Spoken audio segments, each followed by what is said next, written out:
Dari bumi lancang kuning, kota tempat budaya Melayu dijunjung tinggi adat dan budayanya. Universitas Islam Negeri Sultan Syarif Kasim Riau, megah berdiri. Selamat datang. Universitas Islam Negeri Sultan Syarif Kasim Riau, sebuah institusi pendidikan yang berdedikasi untuk mengintegrasi. Bismillahirrahmanirrahim. Assalamualaikum warahmatullahi wabarakatuh. Apa kabar Ananda semuanya? Semoga dalam keadaan sehat walafiat. Berjumpa lagi dengan saya Joni Alizon dalam mata kuliah Hukum Acara Perdata. Pada pertemuan ke-12 kita akan membahas materi putusan pengadilan perdata. Adapun kemampuan akhir yang diharapkan dari Ananda semua yaitu mampu menganalisa putusan perkara perdata, mampu menjelaskan pengertian macam-macam dan formulasi putusan, mampu menganalisa dan membuat legal opinion dari sebuah putusan pengadilan perdata.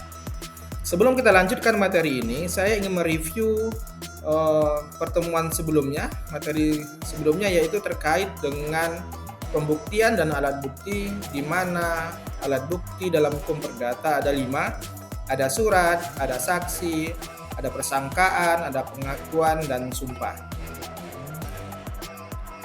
Baik, kita lanjutkan terkait dengan pengertian, tujuan, dan dasar hukum putusan.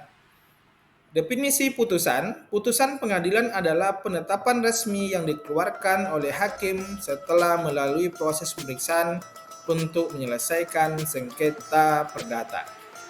Yang kedua, tujuan putusan memberikan keadilan, kepastian hukum bagi para pihak yang berperkara.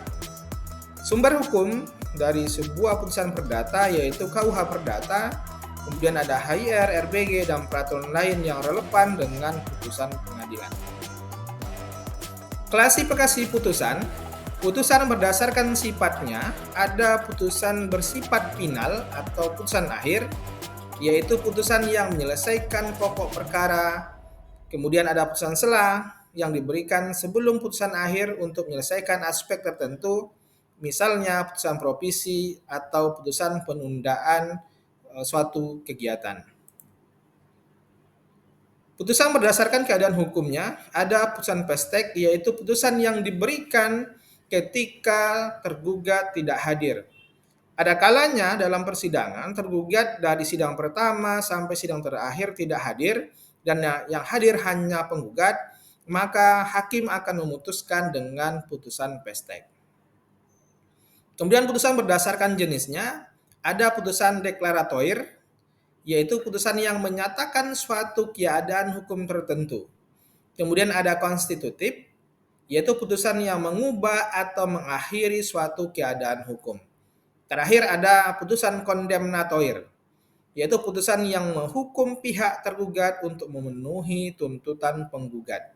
Contohnya seperti memerintahkan tergugat untuk membayar sejumlah uang, mengosongkan sebidang tanah, bangunan, atau membayar ganti rugi. Adapun struktur putusan, putusan itu terdiri dari 3 struktur atau formulasinya. Yang pertama ada kepala putusan, yang membuat identitas pengadilan, nomor perkara, tanggal sidang, kemudian identitas para pihak, di mana di kepala putusan ini ada ira-ira demi keadilan berdasarkan ketuhanan yang Maha Esa, di mana ira-ira ini dikenal sebagai eksekutorial.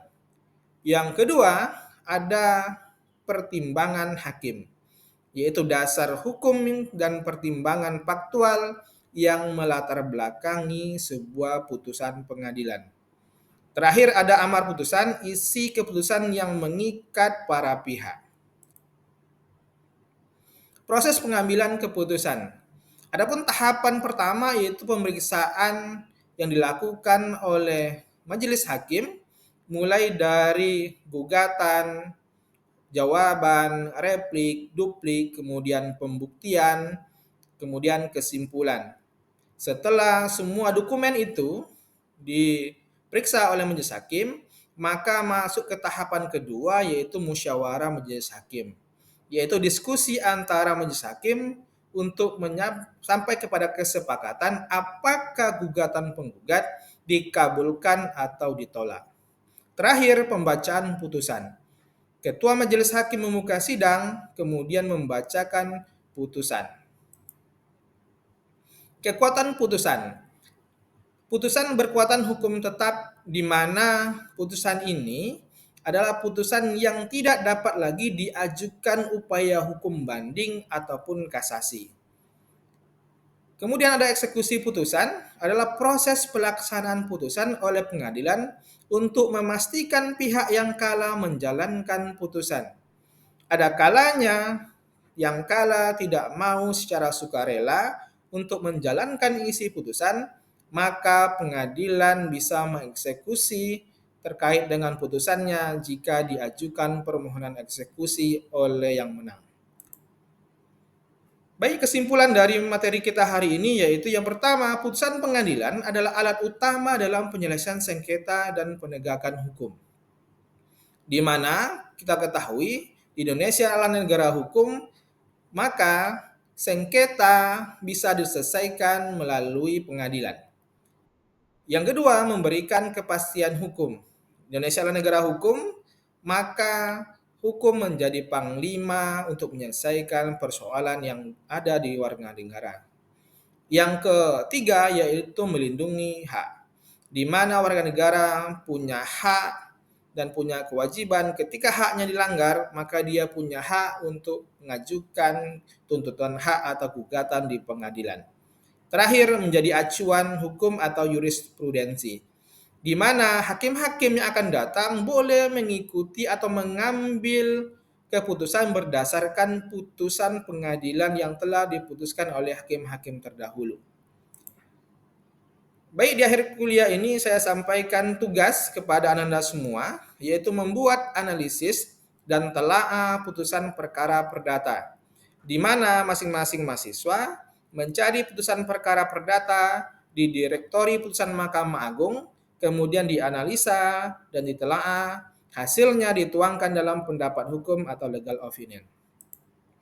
Baik, cukup sekian materi kita hari ini. Kita lanjutkan di pertemuan selanjutnya. Saya akhiri. Billahi taufiq wal hidayah. Assalamualaikum warahmatullahi wabarakatuh.